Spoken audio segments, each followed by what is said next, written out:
Hello guys, and welcome to another Zerg tutorial video by Blade. This is going to be a Zerg versus Protoss, and this is going to be a possibly three-parter, so I'm going to do 3 replays in 3 weeks, showcasing the Baneling style along with the ultralisk transition before going Broodlords.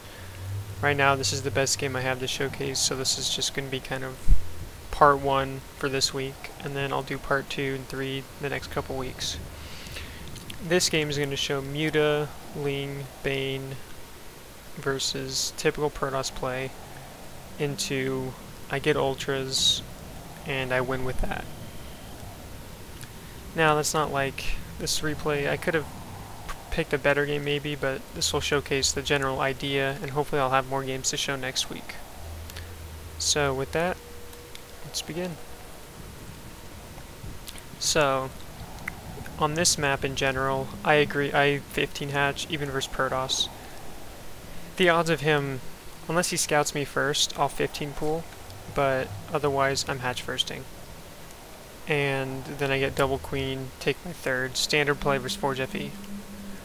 Even if he cannon rushes, just make sure you have a drone following the probe, and if you see a pylon go down here, put a drone on hold position here on the other side so we can't put the block a cannon off, and then just pull drones as needed. If he's super committing, pull most of your drones. You will be ahead when you hold it, because you have to realize it delays his tech a lot in terms of gateway, which delays his cyber core. I had a Protoss cannon rush me on this map. I held it off. He took his expansion after, like shortly after it failed, but he didn't get his cyber core until like 6:15 into the game, or maybe it was 5:45, something like that. I mean, that's a long time. It puts you quite far ahead. So that's just the thing. It's a little easier to defend on this map also, just because it's a lot wider. He has to put like a pylon here, here, here to get a cannon there, and you should have a drone following that probe so that doesn't happen. There's not much to explain in the early game, that's why I'm explaining all this. And you'll see I hatch first. He went Forge first, which I think is kind of interesting, but I guess I can understand.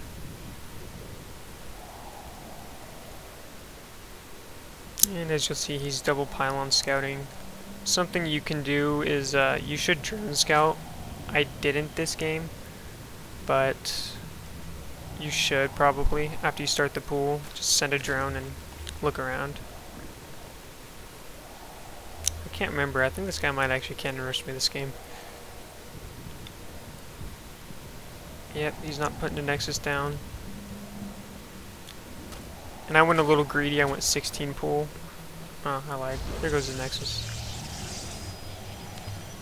But I went a little 16 pool instead of going 15-15, which is what you should do versus Toss, 15-15 or 15-14. And I put this guy in a hold position here so he can't get a pylon wall off. It's just to prevent it. It's worth it. And I do send a drone just a little later than I could have.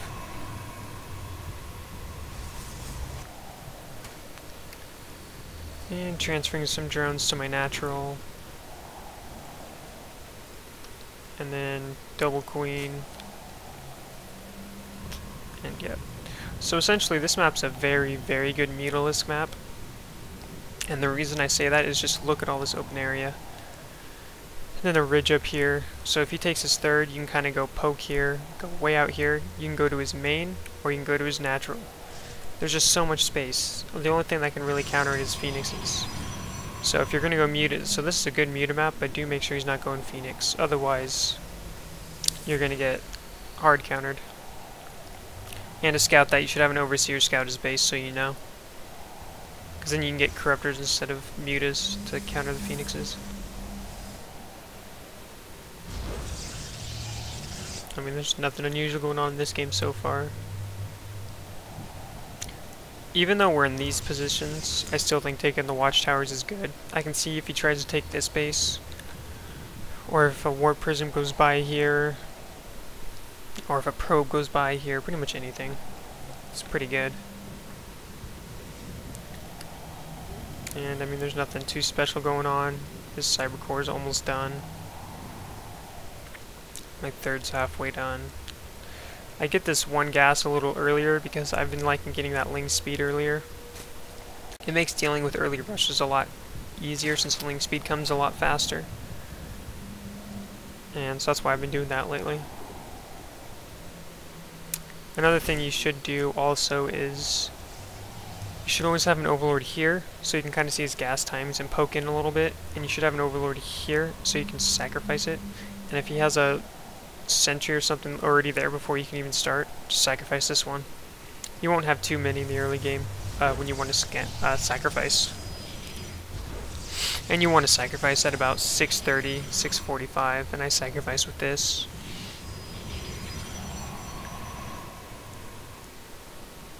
And as you'll see, I get my third queen. I'm even getting. Lately I've been getting. Once I start my third queen, I start my fourth as well. This is for creep spread purposes. I haven't been creep spreading in this matchup too much until I've kind of found out this. Kind of found a way to get an extra queen and start creep spreading. I would recommend doing that. As you'll see, I see nothing with this one except the gateways plopping down. But this overlord's going to see this. If you don't see anything but a couple gateways, I would poke at the natural real fast. Well, I guess I didn't see it, but I see the 2 gas. That, in general, means tech anyway. There's not much pressure he can do. And since I plan on going a Mutal or a Lingbane army, I'm going to want to get melee and carapace and not even get ranged. Now, even though I'm going to go a very heavy Lingbane Muta style, I'm still going to get a Roach Warren. Roach Warrens are still good at holding all-in gateway pushes. And they're also good at, once your Lingbane army dies, like you trade efficiently, you can just remax on Roaches, so when he does the counterattack, instead of relying on Lings, you can have a bunch of Roaches pop and you'll hold the attack much easier than if you're relying on Lings. And you'll notice I'm throwing down spine crawlers. This is because lately all Protosses have been doing the immortal push insanely strong. And I'm going mutas as well, so this is another reason. And so if he was going to do an immortal push, I was going to do a base trade. That's been my style of dealing with that push. Just make, once I see his immortals and I see him pushing out and not taking a third, I'll just have a shitload of spine crawlers and just go for base trade and win. I've been flamed many times for being a fag and stuff for doing that, but they're being the fags, really. Look at what they're doing, the immortal push, so stupid. But I intentionally picked a game where they did not do that, but that's why I'm making spine crawlers. And I don't want to get my Roach Warren right now, but I do get it eventually. And my creep spread's obviously not that great, because this is like one of my first games getting adding the 4th queen, but in another future replay you'll see it in better action. I'm sending replays across the map, or replays, Lings across the map to scout for possible 4ths. This is what you should do on big maps like this. Actually, even on small maps, you should have Lings at possible 4th locations.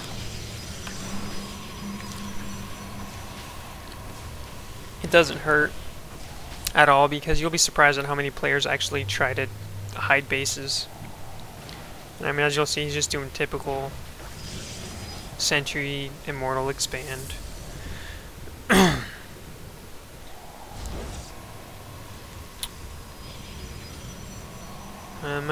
Let's see, so he has scouted the Spire. And as you'll see, I haven't started my upgrades, which is kind of a mistake. I should have started +1 carapace and melee before starting mutas, but not a big deal. Just something to remember for the future. And since he seems to save his chrono boost a lot, and I'm just being annoying. I'm not intending on killing him with mutas, it's not very likely. When you go heavy muta play, you have to play a more base trade style for a little bit. So that, because if you go heavy mutas, you'll never get an army that can really kill the Protoss army. But if you can do a good engagement, obviously like here or something with Lingbane Muta, and then transition to max Roaches, you'll actually do quite fine. Just make sure to avoid the force field. And now I've started +1 carapace, but you'll see my mistake. I'm making a third one. I forgot about this one. Just a mistake. I thought I'd point that out. And now I'm going to force him to blink into his main, and then I'm going to go down here and snipe some. This doesn't work out as much as I would have liked, because blink, you know, it comes back really fast. I should focus on probes and not the cannon. This is sloppy. Shouldn't be losing that many mutas, but not much to be done now. Now, when you're going mutalisks, it's pretty hard for a Protoss to secure 4th base. And since I would have known when he takes his, I would just go counter and kill it. So this makes this muta style on this map really strong. If you're going a ground-based army, it's a lot easier for the Protoss to take his 4th. Because as you'll notice, the 3 bases are easy to defend. Although I have heard Protosses complain about this map. I think they're just babies, but 3 bases are pretty easy to defend, but that 4th base is pretty far. I mean, it's way over here. It's hard to defend both those as Protoss versus a air army. Versus a ground army, it's a lot more possible. Because Warpins are a lot stronger versus a ground army than mass mutalisks. And I think I forget my Baneling speed this game. But yeah. And again, my creep spread is not showing too well because again, this is the new doing them 4 queens, so again, future replay will show this in better effectiveness. And so I take this 4th, I take this 5th, and I'm getting a flanking army. You'll notice I have my control group in 2 separate ones. This is so I can do a sandwich. If you just attack from one angle with Lingbane, it's much easier for Protoss to stop with Force Field. If you attack from like 2 or 3 sides, it's a lot harder, and you'll most likely get a few Bane hits. If not, just retreat your army. Don't engage with Force Field and lose it, especially when he has Storm. And as you'll see, I'm going Hive. And I do have my Roach Horn, and I'm even getting the speed upgrade. And you'll see this come into effect later in this game. And Mutas, I've kind of chilled in being aggressive because he's got 5 cannons at about each of his bases, and he has Storm Tech. I mean, I poke here and there, but still pretty passively. And he's going to be doing his 3-base push soon. I mean, this is a pretty anti-Mutalisk army. Archons, Storm. This is actually a counter to Mutaling Bane in general. But, I mean, Banelings are still pretty good. Versus the Templar have to get good Storms, and he has a lot of Zealots, so I can get Banelings on those. But he should be doing his push soon. And I got 2-2 going. You'll notice I'm pretty sure I know, even because he killed this, that I know he's taking that 4th. I'm going to go deny it with the mutas. You don't really want to engage this army with mutas. It's just not worth it. So I just go kill it, and I go do a Lingbane with Spine Crawlers, and I do have Infestors now. And he did do a couple of hallucinations, which was good.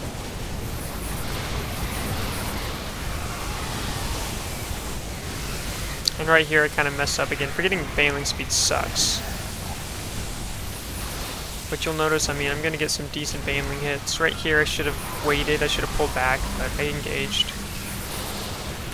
But you'll notice I'm remaxing on Roaches. I still have some Infestors.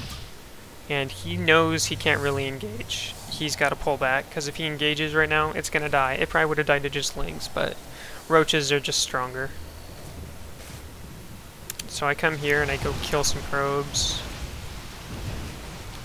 He's way out of position.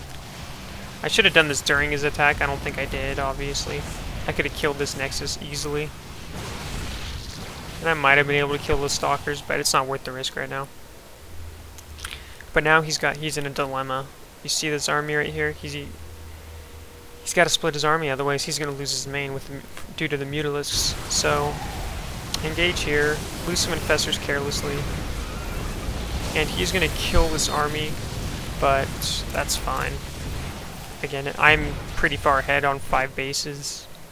I also have quite a bank. I lost a lot of Infestors stupidly, and I keep forgetting Burrow. That's another mistake. But I have my Ultra Cavern, and I have this. The reason why I'm doing both is to confuse him, to trick him in case he scouts both. And I probably could have gone Broodlords here, but you'll notice he's attacking as my Greater Spire finishes, which is what most tosses do, and that is why I'm going the Ultras first. I mean, he doesn't have that great of an army, but in general, that's what you want to do, is you want to start with ultralisks and then go into Broodlords. I found it's a lot stronger. I mean, I kind of lost a lot of mutas stupidly, but you'll notice, so now he's going to do a counterattack. And I'm just going to make a ton of lings and mutas and some ultras.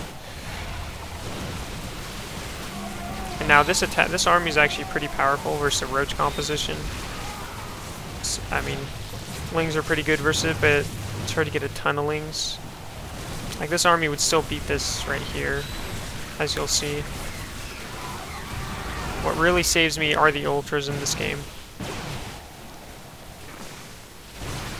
I still lose the space though, which sucks, but I'm on 5 base. His 4th is finished, but he's not mining. This attack is essentially all in.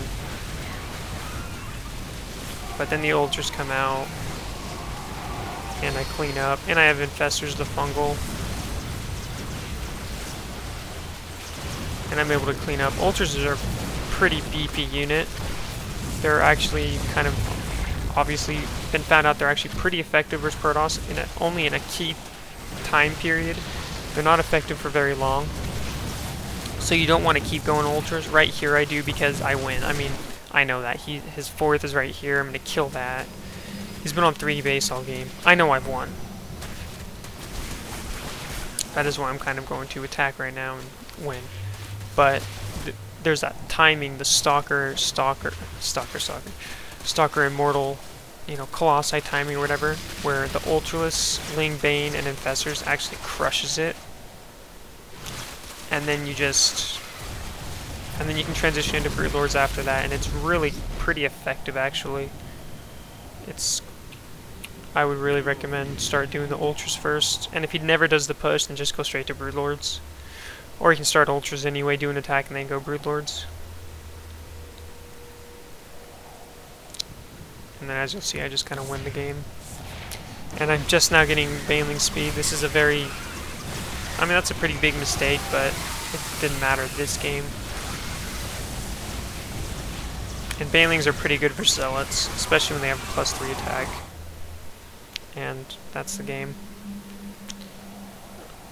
I will showcase a better showing of the Ultralisks next week, but this week is the only one I could find right now. And yeah, you want to get the double upgrades. And lately I've been going again a more Ling Bane heavy style. Ever since DreamHack, I've been doing a lot more Ling Baneling even than before. Kind of getting Baneling drops and doing what you saw here. And then going into Ultras is what I've been going for. I think Banelings are very effective versus Toss now. I think it's more effective than the pure Roach. I think Roaches are pretty much figured out by Protoss, at the higher levels anyway. And getting double upgrades is good. Baneling drops are good. And then doing drops on the army and all that. So thanks for watching. If you want to follow me on Twitter, Blade555, or my stream, Twitch TV, Blade55555. I stream with commentary a lot. I also stream without it sometimes on the Korean server. And yep, next week will come in a better more videos showcasing the Ultras.